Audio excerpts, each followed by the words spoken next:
حضرت شہید اللہ فریدی رحمۃ اللہ علیہ نے فرمایا کہ اللہ تعالیٰ کے سامنے تو ہمارے اعمال ہر وقت ہوتے ہیں، لیکن آئندہ سال کے لیے تقدیر جو ہے وہ محکم ہو جاتی ہے، یعنی سمجھو نازل ہو جاتی ہے۔ ویسے تو لوح محفوظ میں پہلے سے ہے، اس کے مقابلے میں لیلۃ القدر روحانی فیوز کی رات ہوتی ہے، جس میں لوگوں کی ہدایت اور روحانی ترقی کا معاملہ ہوتا ہے۔ خاص طور سے لیلۃ القدر کے لیے یہ ہے کہ اس میں عبادت بہت زیادہ مقبول ہے۔ اس ایک رات کی عبادت 1000 مہینے کی عبادت کے برابر ہے، بلکہ لیلۃ القدر کی ایک معنی یہ بھی ہیں جیسے مقدار قدر سے ہے، مطلب یہ ہے کہ یہ ایسی رات ہے جس کی قدر اتنی ہے کہ 1000 مہینے کے برابر ہے۔ قدر کے معنی قوت کے بھی ہیں، قیمت، وزن یا ناپ کے بھی ہیں۔ جیسے ہم کہتے ہیں کہ اس کی قدر اتنی ہے، اس رات کی قدر اتنی ہے کہ وہ 1000 مہینوں کے برابر ہے۔ یہ بھی فرمایا گیا ہے کہ اس میں روح اور ملائکہ نازل ہوتے ہیں، سلامتی ہے۔ ظاہر ہے کہ یہ زیادہ تر ایک روحانی چیز ہوتی ہے، اس لیے اس رات یعنی لیلۃ القدر میں انسان کو روحانی ترقی طلب کرنی چاہیے۔ شب برات میں جو دعا کی جاتی ہے وہ ہے کہ اگر ہماری تقدیر میں کوئی برائی ہے تو تو اس کو مٹا دے۔ یمحو اللہ ما یشاء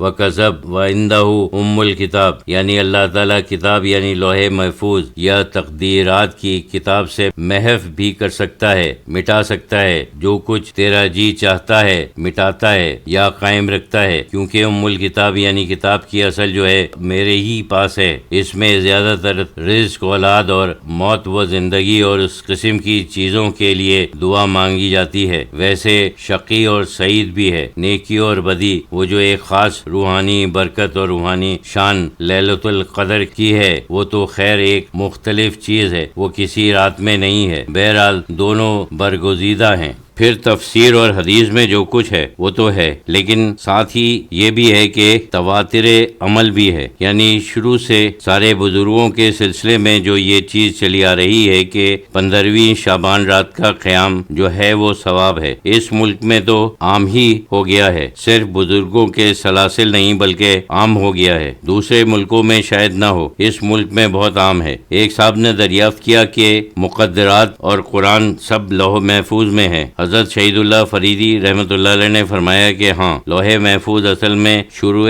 کائنات سے آخر کائنات تک اللہ تعالیٰ کے علم میں ہے، وہ سب کچھ اس میں ہے۔ ظاہر ہے کہ اللہ تعالیٰ کا علم لامحدود ہے، اس کائنات تک ہی محدود نہیں ہے۔ کائنات کا علم جو ہے جو کچھ اللہ کے پاس ہے اور وہ سبھی کچھ ہے، سمجھو اس کی تصویر جو ہے لوح محفوظ ہے۔ اس میں نہ صرف قرآن ہے بلکہ ساری آسمانی کتابیں اور صحیفے جو نازل ہوئے ہیں وہ سب ہیں، اور جو کچھ ہونے والا ہے اور جو کچھ ہو چکا ہے شروع سے آخر تک یہ سب لوح محفوظ میں ہے۔ یہ سمجھو کائنات کا پورا نقشہ یا پورا مسودہ ہے۔ جیسے کوئی مصنف جب ایک ڈرامہ لکھتا ہے تو سب کاغذ کے اوپر ہوتا ہے، بعد میں وہ لوگوں کو بلا کر اس کے کردار وغیرہ ادا کرواتا ہے، پھر ایک کھیل ہوتا ہے، واقعات ہوتے ہیں، پہلے سے وہ لکھا ہوا ہے۔ لوح محفوظ ایسا ہی ہے کہ ہوتا تو وہی ہے جو پہلے سے لکھا ہوا ہوتا ہے۔ جیسے ڈرامے میں لوگ وہی کرتے ہیں جو ڈرامہ نویس لکھتا ہے۔ ہم نے جو بیان کیا یہ تو صرف ایک جزوی مثال ہے، اس میں بہت کچھ فرق ہے، انسان اور ایکٹر میں کچھ فرق ہی ہے، اس وجہ سے کہ انسان کو اختیار دیا گیا ہے، ایکٹروں میں اختیار نہیں ہے۔ اس کو تو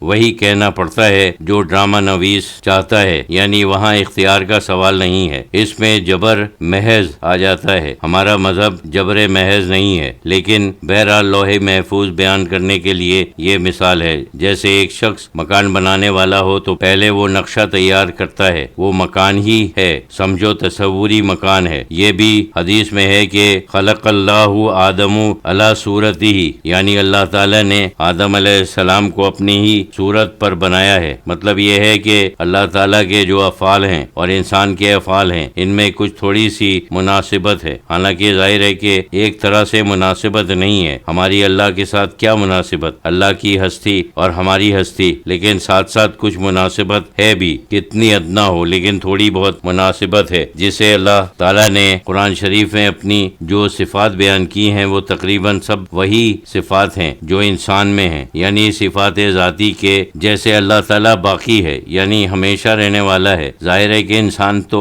ہمیشہ رہنے والا نہیں ہے، وہ ایک مخلوق ہستی ہے اور اس کا جو دعویٰ نہیں کر سکتا۔ باقی ساری چیزیں جیسے سمیع یعنی سننے والا ہے، علیم یعنی جاننے والا ہے، بصیر یعنی دیکھنے والا ہے، حیو یعنی زندہ، جبار، قہار، رحم کرنے والا ہے، ان سب چیزوں کی انسان میں بھی ایک جھلک ہے، ایک چھوٹا سا نقشہ ہے، چاہے کتنا ہی ادنا یا چھوٹا ہو، لیکن ایک حد تک اوصاف خداوندی انسان کے اندر ہیں۔